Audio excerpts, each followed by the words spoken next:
Have you ever wondered if wokeness is like a new religion for the 21st century?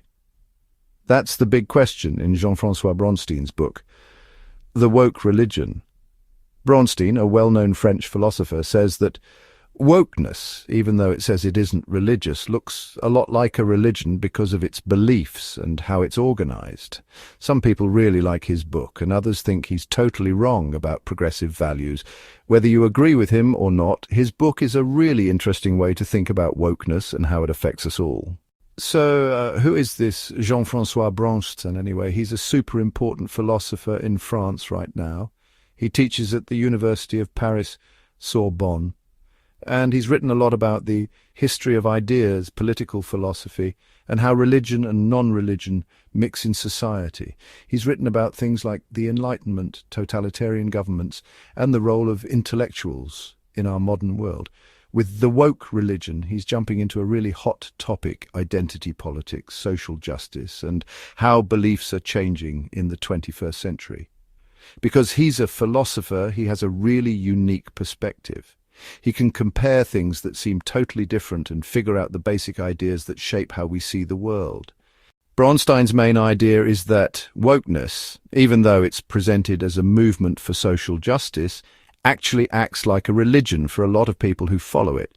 He says it has the same qualities as a religion, like strict rules about what's right and wrong, the idea that certain groups of people are super important, and a strong belief that their cause is totally right.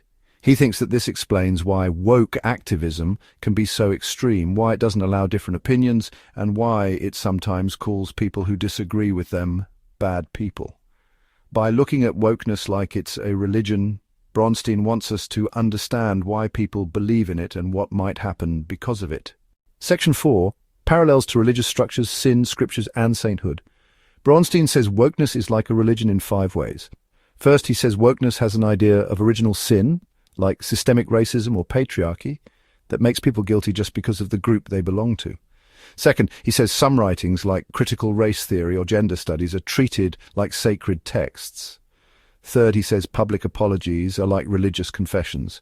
Fourth, he says people like Martin Luther King Jr. or bell hooks are seen as saints or prophets. And finally, he says there are heretics and punishments, so people who aren't woke enough can be kicked out of the group, cancelled, and their reputations ruined.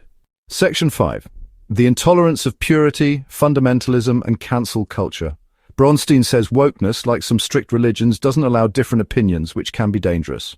He thinks wanting everything to be perfectly woke makes people afraid to speak up because they might get in trouble at work or with their friends.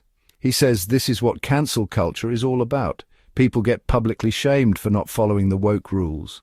Braunstein says this stops people from having open conversations and makes it hard to talk about complicated issues. Section 6. Language as a battleground redefining terms and stifling dissent. Braunstein says woke people change the meaning of words like racism, sexism, and violence to include things that are more about personal feelings. He says this makes it hard to have real conversations because the rules keep changing.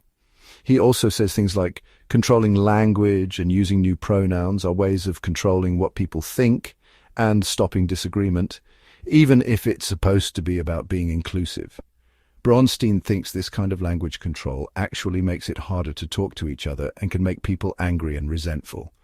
Section 7. Disseminating the creed, the role of academia, social media, and media corporations.